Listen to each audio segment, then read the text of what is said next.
मी कालच बोलताना म्हणालो की जर पेन ड्राईव्ह समोर आला तर त्या ठिकाणी किमान 3 विकेट मंत्र्यांचे पडतील. त्या अशा म्हणजे गंभीर स्वरूपाच्या त्यामध्ये व्हिडिओ क्लिप आहे. ते जर पुढे आले तर ते त्या पदावर राहू शकणार नाही. चाकणकरांनी पाय धुतले तर त्यांना आपण काढून टाकलं, पण त्याच्यापेक्षाही विचित्र अशा क्लिप त्या पेन ड्राईव्ह मध्ये आहे. मी कालच बोलताना म्हणालो की जर पेन ड्राईव्ह समोर आला तर त्या ठिकाणी किमान 3 विकेट मंत्र्यांचे पडतील. त्या अशा म्हणजे गंभीर स्वरूपाच्या त्यामध्ये व्हिडिओ क्लिप आहे. ते जर पुढे आले तर ते त्या पदावर राहू शकणार नाही. चाकणकरांनी पाय धुतले तर त्यांना आपण काढून टाकलं, पण त्याच्यापेक्षाही विचित्र अशा क्लिप त्या पेन ड्राईव्ह मध्ये आहे. केवळ त्यांनी लॅपटॉप दाखवत आहे, मोबाईल दाखवत आहे, पण ते पेन ड्राईव्ह त्यांनी लपवलं आहे. सोयीचं जेवढे आहेत तेवढेच त्या पेन ड्राईव्ह मधून काढून कारवाई सुरू आहे. पण मोठे धेन जे आहेत, मोठे मासे जे आहेत, त्या माशांना वाचवण्यासाठी ते पूर्ण 100% ते क्लिप पुढे येत नाही, ते दाबले जाते. अशोक खरात प्रकरणात, अशोक खरातल्याच प्रकरणामध्ये हे झालेलं आहे. आणि यामध्ये तर मंत्री ते सापडलंच आहे, तर त्याची चौकशी होईल नेमकं काय आहे. आणि तो त्या शासकीय वसतिगृहात हे सगळा प्रकार आहे. म्हणजे शासकीय वसतिगृहाचा सुद्धा वापर त्यांनी त्यासाठी केलेला आहे, म्हणजे गैरवापर केलेला आहे. आणि हे खरं असेल तर हे वाईट आहे. त्या पदावर राहून अशा पद्धतीनं वागणं हे आता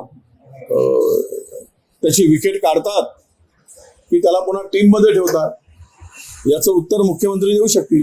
मी आधी बोलण्यापेक्षा हलविण्यासाठी देखील खराब प्रयत्न करत होता. काही जे मंत्री म्हणतात ते मंत्री देखील त्यामुळे अशी देखील माहिती आहे तुमच्याकडे. नाही, मी एवढंच सांगेल की खरात हा तंत्रमंत्र करायचा आणि जो माणूस नको आहे त्या खुर्चीवर, त्याच्यासाठी काही मंडळी जायची म्हणजे बदला घेण्यासाठी. तू आमचं हे करून दे आणि त्याचा बंदोबस्त करून दे, तो आमचा विरोधक आहे.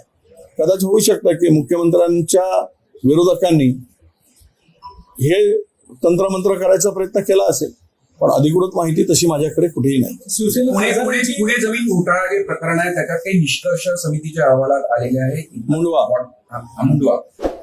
बॉटनिकल सर्व्हे ऑफ इंडियाकडे ती जमीन कायम असल्याचं म्हटलंय. आणि याच्यात काही अजून चौकशी सिद्ध झाल्यास त्यांच्यावरही म्हणजे बाकीच्या लोकांवरही कारवाई होण्याची शक्यता एका प्रकारे पार नाही. हे प्रकरणामध्ये पूर्णतः गोलमाल आहे. हा चौकशी समिती हा एक फार्स आहे, हे एक सुद्धा नाटक आहे. आणि चौकशी समितीने दिलेला अहवाल सुद्धा बोगस आहे. चोर सोडून संन्याशाला फासणे, मूळ मालकाला सोडून द्यायचं आणि इतरावर कारवाई करायची, ही पद्धतच आता महाराष्ट्रात सुरू झालेली आहे. म्हणजे मोठा अधिकारी काम करतो त्याच्या खालच्यानं सस्पेंड केलं जातं. काल मी सभागृहामध्ये परवाच्या दिवशी बोललो की लहान माणसाला सस्पेंड केलं जातं आणि मोठ्यांना मात्र सोडून दिलं जातं, अधिकाऱ्यांच्या संदर्भात सुद्धा. तसंच इथे लहान माशांना कारवाई होते आणि दिसते आणि मोठे मासे मात्र बिनधास्तपणे वावरत आहेत. हे चौकशीचा एक फार्स आहे, तो फार्स पूर्ण केला गेला आहे. त्याच्यामध्ये काही जे दिसत आहे उघड डोळ्यांनी, जे मालक होते त्यांच्यावर कुठलीच कारवाई होत नसेल तर ते दुर्दैव आहे.